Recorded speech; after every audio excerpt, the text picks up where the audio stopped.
5 years old, and I am very proud. My father has just built the best outhouse in our little village in Ukraine.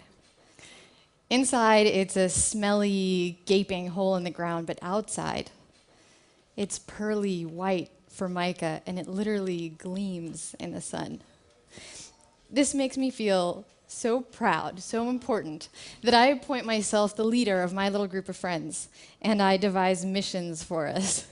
So we prowl from house to house, looking for flies captured in spider webs, and we set them free.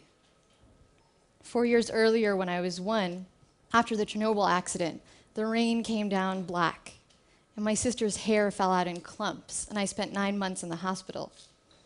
There were no visitors allowed, so my mother bribed a hospital worker, she acquired a nurse's uniform, and she snuck in every night to sit by my side. 5 years later, an unexpected silver lining. Thanks to Chernobyl, we get asylum in the US. I am 6 years old, and I don't cry when we leave home and we come to America because I expect it to be a place filled with rare and wonderful things like bananas and chocolate and bazooka bubblegum. Bazooka bubblegum with the little cartoon wrappers inside. Bazooka that we'd get once a year in Ukraine, and we'd have to chew one piece for an entire week.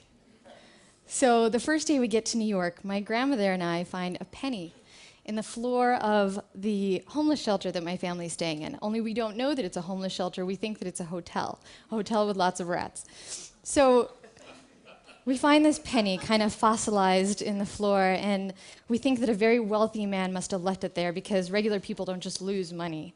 And I hold this penny in the palm of my hand, and it's sticky and rusty, but it feels like I'm holding a fortune. I decide that I'm going to get my very own piece of bazooka bubblegum. And in that moment, I feel like a millionaire. About a year later, I get to feel that way again when we find a bag full of stuffed animals in the trash, and suddenly I have more toys than I've ever had in my whole life. And again, I get that feeling when we get a knock on the door of our apartment in Brooklyn, and my sister and I find a delivery man with a box of pizza that we didn't order. So we take the pizza, our very first pizza, and we devour slice after slice as the delivery man stands there and stares at us from the doorway.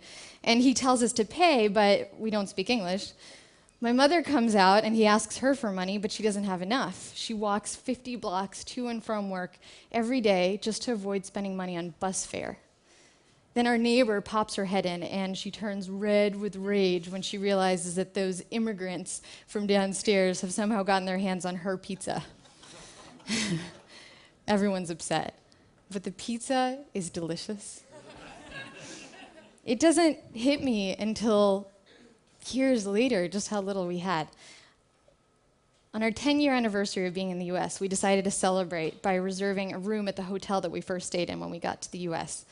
The man at the front desk laughs, and he says, "You can't reserve a room here. This is a homeless shelter." And we were shocked.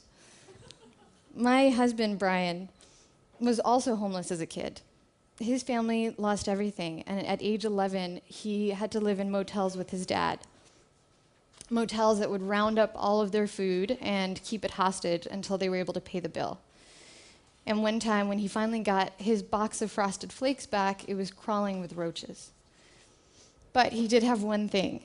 He had this shoebox that he carried with him everywhere, containing 9 comic books, 2 G.I. Joes painted to look like Spider-Man, and 5 GoBots, and this was his treasure.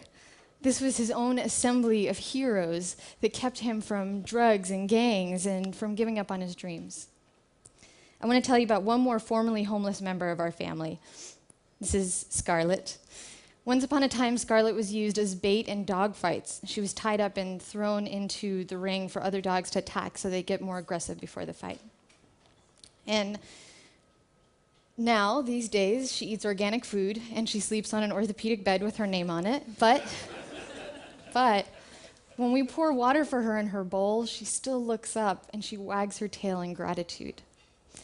Sometimes Brian and I walk through the park with Scarlett, and she rolls through the grass, and we just look at her, and we look at each other, and we feel gratitude.